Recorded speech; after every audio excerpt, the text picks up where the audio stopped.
Hi, my name is Paolo. I'm with SEGUICI, which is the Italian equivalent to Entertainment Weekly. Oh, amazing. Wow. Lovely to meet you. Cool. Nice to meet you. I'm really happy to be here. Now, how would you pitch this show to somebody who has not seen any of the Game of Thrones shows before?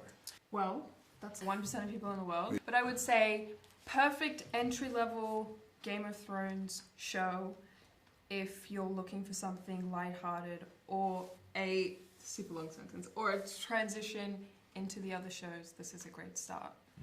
You don't need to, obviously it helps, but you don't need to know any of the lore or anything like that. You just, hopefully you'll be able to fall in love with the characters. You can take the story for what it is. Yeah. Just a branch out to the other But then go and watch Game of Thrones because it was class. Yes. And it's on HBO Max, so. For sure. And we love.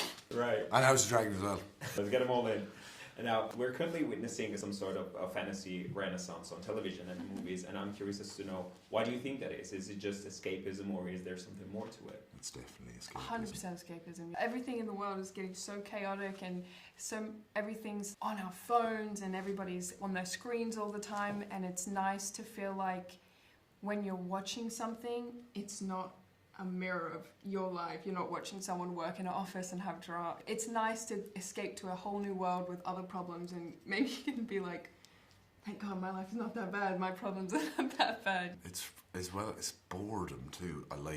I've been such a superhero nerd and fan of comics and everything all the way through, and it's never changed. I just want to escape to a world of dragons and knights and anything, superheroes, and yeah. Sometimes the world can be very boring for me, I think. For sure. And one thing I like the most about this show is that it doesn't take itself too seriously, as opposed to the other previous shows that were definitely heavy. Do you think that's part of its charm? That's the secret sauce of A Night of the Seven Kingdoms? 100%.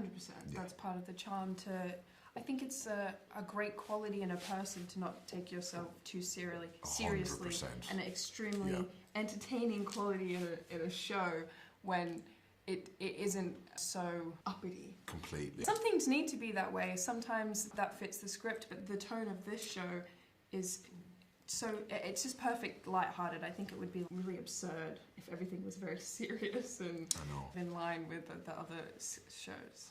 And it wouldn't be authentic or faithful to the small folk of Westeros, those characters, if it was super serious. Mm-hmm. So it is nice to have that sort of lighthearted touch to it.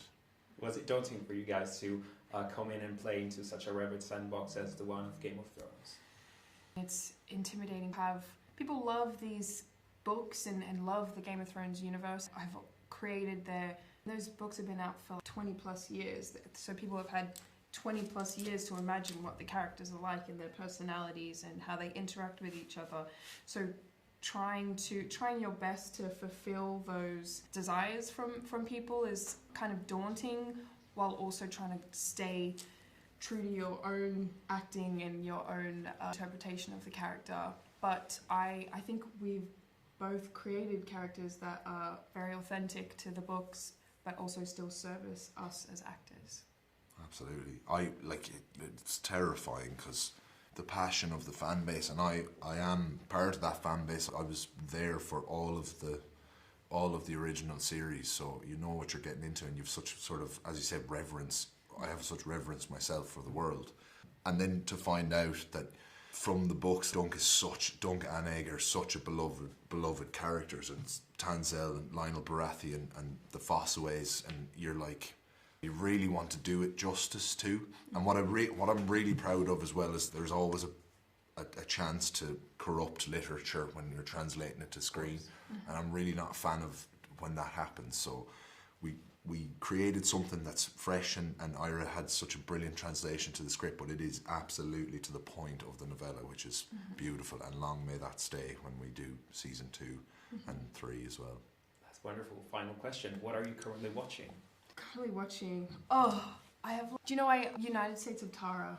Oh, great show. Yes, I'm obsessed with it. I'm on it's 3 seasons. I'm season 2 at the moment. I think I'm in. So good. I'm for the 6th time rewatching New Girl.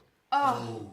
New Girl. It's my favourite thing of all time. The 3 people I'd most want to have dinner with are Jake Johnson, Lamorne Morris, and Max Greenfield as well. You didn't 3 dudes. Not Zoe. Well, it was 3. It's just the 3 lads messing. So just the boys. Zoe Deschanel, but I'd be like, if Zoe was at dinner, so I wouldn't be able to be myself. Fair enough.